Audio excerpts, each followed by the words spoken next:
But yeah, as you were saying about support and doing something for the community, I also wanted to talk about the tools and support the developers and publishers.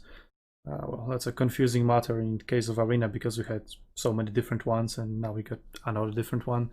But anyway, their side of the deal. Um, they need to support content creators more because that's also um, well, that's first of all just free marketing for them. They don't have to do anything, almost anything, to support that. And those kind of streams where a new streamer, um, like those big streamers like Angry Joe, for example, they stream the game, they showcase the game, but maybe not necessarily that well. But some people get interested in it and they want to check it out, right? So they would check out the native content creators, let's call them, who are Total War Arena or Total War in general focused, so that they could get a better feeling of what the game is actually like on a day-to-day basis, right? On a one of just the beginning of the journey, as most of those content creators that were sponsored to play Arena did.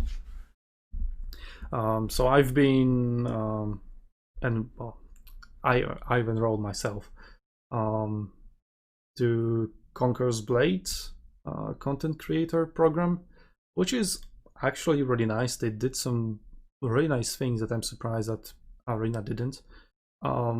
First, the most basic thing that it's a shame that Arena didn't do it, is just give those content creators codes for giveaways. Whether it would be a code that unlocks a tier 4, tier 5 premium unit that isn't that expensive anyway and doesn't have that much value in game as well. But it would be a cool thing to give away, right, to boost the content creators, to keep the communities active. Like for Conqueror's Blade, I have a steady supply of codes. I can ask them I can ask for them on a 2-week basis, basically. So I pretty much never run out of codes to give away for various contests or just on my streams. So yeah, I think that definitely is something that they should do. They should be just more generous towards their community with those kind of things, because later on the return on the investment, I think is definitely worth it. And even for such big events, such as my tournaments, right? Those are basically the biggest events the game had seen, apart from Rise of the Commanders that they did themselves. But as you guys were saying, was not as good and as successful as my tournaments were. Like, even for such tournaments, they weren't really willing to support it properly. All I got were like a random article on their website, a few codes to give away during the stream, like 1,000 gold for 3 people, and then some rewards for the first 3 places that also weren't that generous. And I didn't really have a comparison back then. It's like, well, okay, they're giving it to a team of 10 people, right? And each of those players are getting 1,000 gold, so that's an equivalent of 10 euros. Well, that's 100 euros for the first team. But now that I keep getting stuff for Conqueror's Blade, I see that these guys are way more generous with what they give away. And they sometimes surprise me as well. It's like, hey, like there's a new season coming up. Here's some codes to give away that you didn't ask for, but have them anyway. Hey, thanks. That's really cool. And for Total Arena, it was the opposite. I had to ask and ask and ask and ask, and I very often didn't get anything. So that's for the supporting content creators. What Conqueror's Blade also did, which is a very brave move on their side, and I don't expect Total Arena to do something like that, but it would be cool, I guess, is that they did an actual revenue sharing for content creators. As in, there is a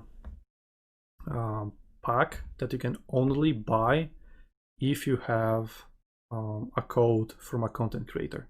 So you go to their shop, you see that pack, and once you want to purchase it, you have to enter a code from a content creator. You cannot purchase it otherwise. Which, for some people maybe, fuck it, I'm not gonna buy it then. Which, that's why I say it's a risky move and a risky solution. But then you have to go to a content creator, ask for his code, and then if he enters your code, you get, I think, 25% cut of it, which is also pretty high.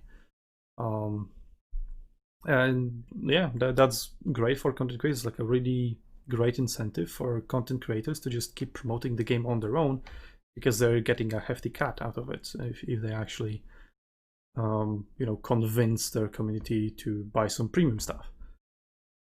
So that's why way of approaching it. And as for the tools, you've already guys mentioned it. The most obvious things are observer mode for custom battles. But not every content creator does tournaments or custom battles with their community, right? But the other thing is replays. And to be fair, they were there, but also to be fair, they also didn't work most of the time. And a painful thing was that they weren't reverse compatible. So as soon as a patch came, all the replays were out.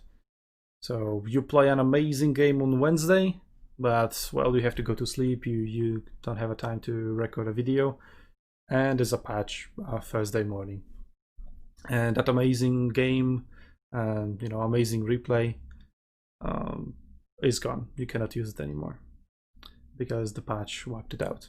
And even if it didn't, that replay could also just straight up not work because they were broken. But that's more of just fixing a bug rather than introducing an actual feature.